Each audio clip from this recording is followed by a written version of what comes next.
Magandang araw kaibigan! Tuloy po kayo sa Felicidad's Channel. Sa mga kwento ng buhay at pag-ibig na hinalukay sa natatagong baul ni Felicidad. Pero bago po tayo magpatuloy, huwag niyo pong kalilimutan na i-like ang video, i-subscribe ang channel, at i-click ang notification bell para lagi kayong updated sa mga parating pa na upload.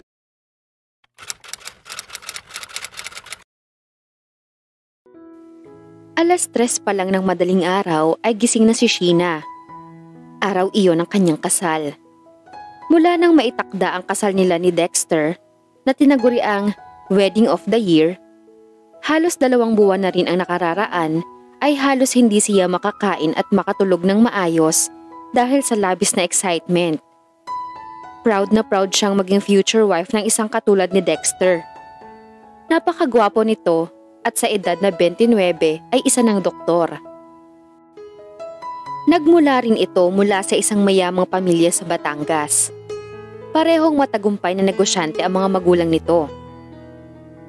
Kumatok siya sa kwarto ng kanyang mga magulang at ginising ang mga ito.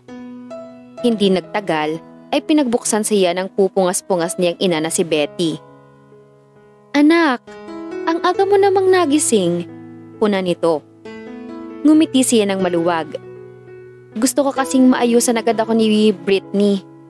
Para kapag hindi magandang una niyang ayos, mababago niya agad nang hindi nagmamadali." Ani yang tinutukoy ay ang nakatalagang makeup artist niya. "Ha? Mamayang alas 5 pa ng umaga darating dito si Britney. Tatawagan ko na siya ngayon, ma. Baka mapakiusapan ko na agahan niya ang pagpunta rito." Natampal nito ang noo nito. Saka inakbayan siya. "You know what? You're too excited. Baka nga naghihilik pa ngayon si Dexter eh." Tumawa lang siya. "It's okay, ma. Mamayang 9 pa naman ang kasal namin. Isa pa, hindi naman masyadong mabusising ayusan ng groom, di ba?" Nagtungo sila sa kusina. Nagtimpla ito ng gatas para sa kanya. Maya-maya lang ay tumunog ang telepono sa sala nila. Tumayo ito para sagutin iyon. Matagal na sandaling nawala ito at nang bumalik ay larawan ng pagkagitla ang anyo nito. "Mama!" Nanlalambot na umupo ito sa binakanting upuan. Tikom pa rin ang bibig. Naalarma siya. "Mama, bakit? May problema ba? Sino yung tumawag?" "Si Tita Jo mo, anak."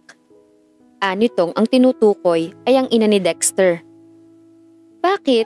Ano ang sinabi ni Tita Jo?" Kumibot-kibot ang bibig nito.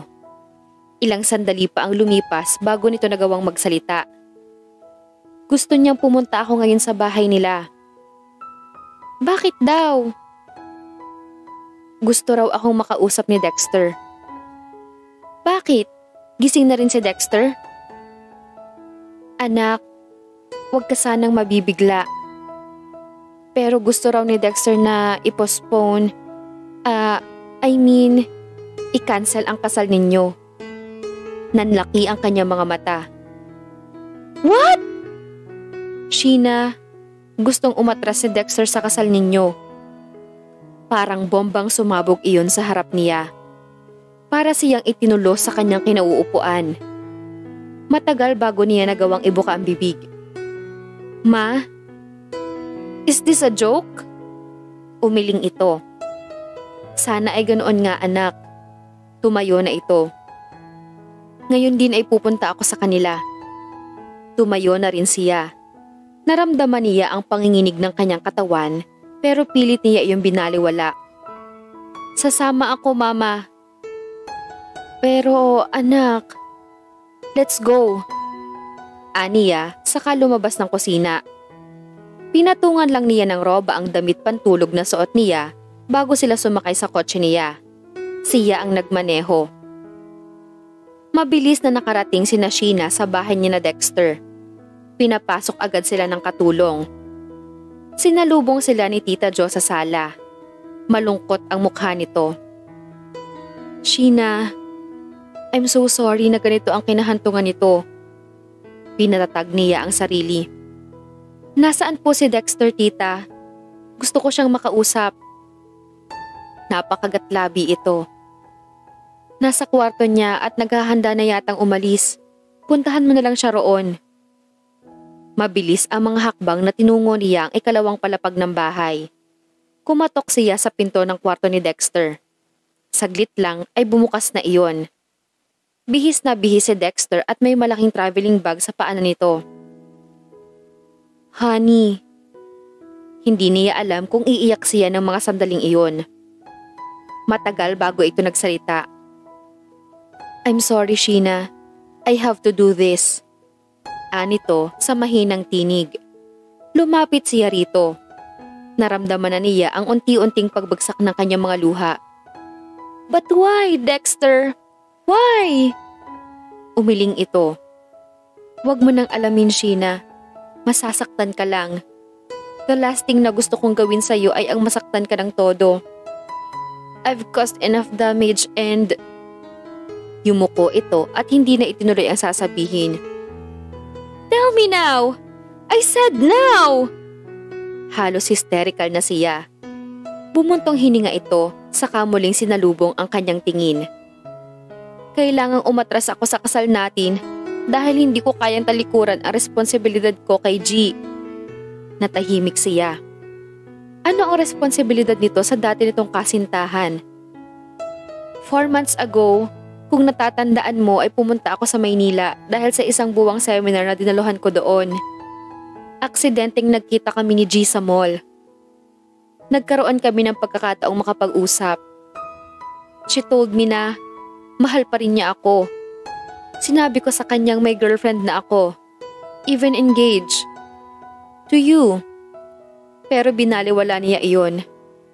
One Sunday night, inimbitahan niya akong bisitahin ko siya sa kondo niya. She's living there alone. Nagiya siyang mag-inuman kami. Pinagbigyan ko siya. Nalasing kami at may nangyari pala sa amin. She was a virgin. Nasa po nito ang noo. Naniga siya sa kanyang kinatatayuan. Pakiramdam niya ay binuhusan siya ng nagyayelong tubig ng mga sandaling iyon. Malungkot na humarap ito sa kanya. After that, iniwasan ko na siya dahil ayokong magkasala pa sa'yo. Akala ko ay tapos na ang lahat sa amin dahil wala na rin akong communication sa kanya. But after 2 months, she told me she was pregnant. Pagpapatuloy nito, tuluyan siyang napasinghap. Pregnant? Nagmakaawa siya na panagutan ko ang dinadala niya. But I refused dahil ikaw ang mahal ko at ikaw ang gusto kong makasama habang buhay. Buong akala ko ay makakaya ko na talikuran ang responsibilidad ko. Pero kagabi, napag-isip-isip ko na hindi ko pala kaya. Kawawa ang batang nasa sinapupunan ni G. Kaya kahit masakit sa akin, kailangang umatras ako sa kasal natin. Halos hindi siya makapaniwala sa mahabang salaysay nito. Pakiramdam niya ay nayanig ang buong pagkatao niya sa kanyang nalaman. Saka siya tuluyang nawala ng malay. Nagsa-shower si Sheena nang marinig niya ang pagtunog ng telepono. Oh, not now. Pero ayaw pa ring tumigil niyon sa pagtunog. 2 beses pang nagdial kung sino man ang tumatawag na iyon. Wala naman siyang inaasahang tawag ng araw na iyon. Posible kayang ang kaibigan niyang si Wendy iyon? Hindi pa kasi ito umuwi sa apartment nila. Patuloy pa rin sa pagtunog ang aparato na halos nasa labas lang ng pinto ng banyo kaya dinig na dinig niya. Napailing siya. Baka si Wendy nga iyon at may importanteng sasabihin. Minadali niya ang pag-i-scrub ng kanyang katawan. Kapag kuwan, ay mabilis na nagbanlaw siya ng katawan saka nagtapis ng tuwalya.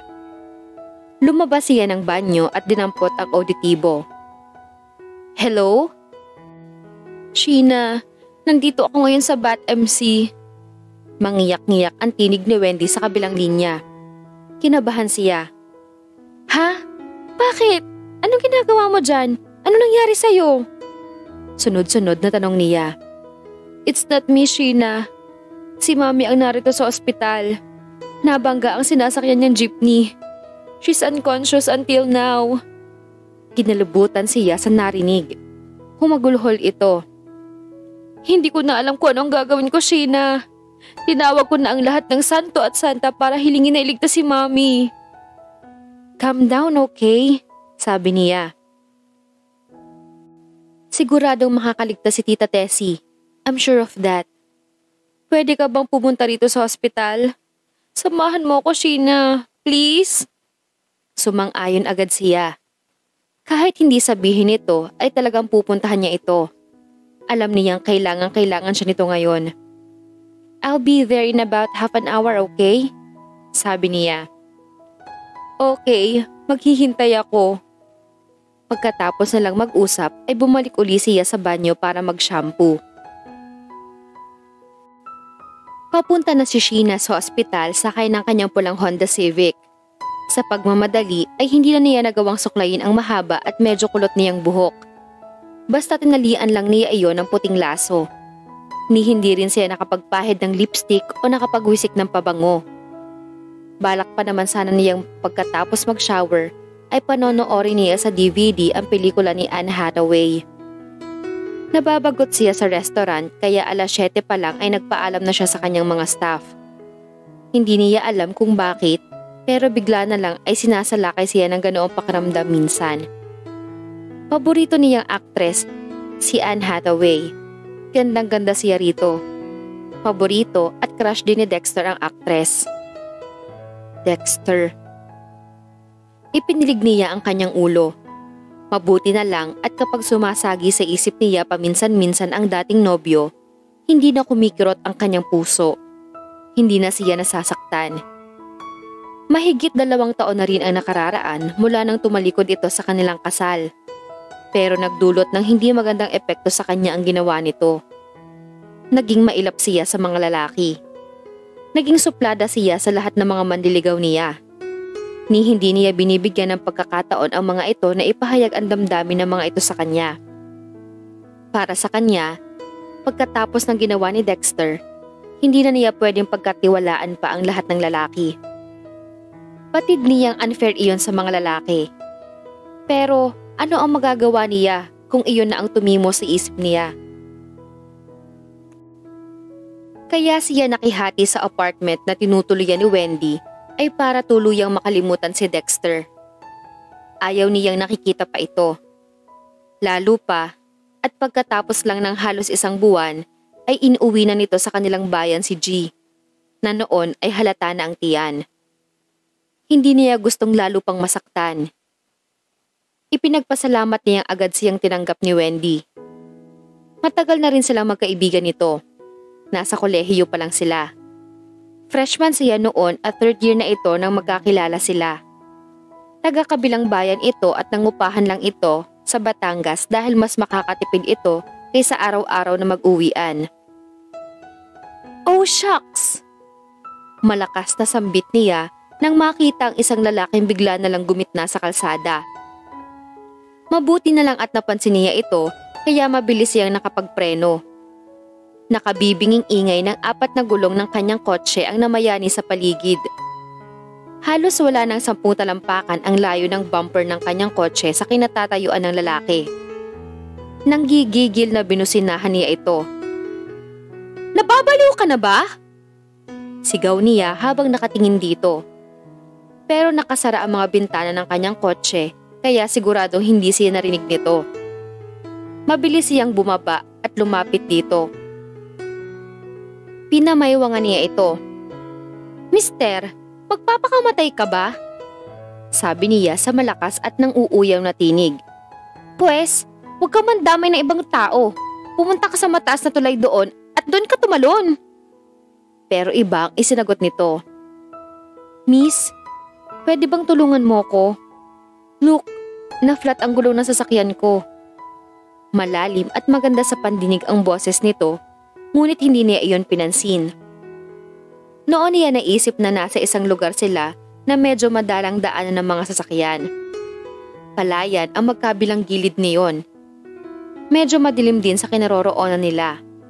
Kung hindi lang siguro sa liwanag ng headlights ng kotse niya, baka hindi na niya nakita ang figura nito. Kinabahan tuloy siya. Mabilis na tumalikod siya at bumalik sa loob ng kanyang kotse. Binuksan niya ng bahagya ang bintana sa gawi niya at tumingin uli sa lalaki. "Umalis ka na riyan ngayon din! Kung hindi, sasagasaan kita!" Sigaw niya rito. Napakamot ito sa batok. "Miss, wala ka man lang bang konsensya? Hindi ka ba sanay tumulong sa mga tao na nangangailangan ng tulong mo? Malay ko ba kung masamang tao ka pala? Malay ko ba kung balak mo pala akong hold upin?" Mataray na sigaw pa rin niya. Dahan-dahang lumapit ito sa kanya. "Hep! Wag na wag kang lalapit! May baril ako!" Itinaas nito ang dalawang kamay. "I'm harmless, miss. Kailangan ko lang talaga ng tulong mo. Ayun ang kotse ko. Tignan mo ang unahang gulong sa right side. Flat na flat, di ba?" Noon lang niya napansin ang kotseng nasa gilid ng daan. "Look, kung pwede, sasabay sana ako sa iyo at ibaba mo lang ako sa vulcanizing shop. Please?" Tinitigan niya ang mukha nito. "Tanggalin mo nga yung cap mo," utos niya rito. "Ha? Bakit?" "I just want to make sure na pwede kang pagkatiwalaan." Walang kakiyeme-kiyemeng tugon niya. Napapailing na inalis nito ang suot na baseball cap. Halos matulala siya nang mapagmasdan ang mukha nito. Napakagwapo nito. Parang artistang hitsura. Kahit hindi nakangiti ay visible ang malalim na biloy sa kaliwang pisngi nito. Sumimangot siya. Ano naman kung gwapo ang lalaking to?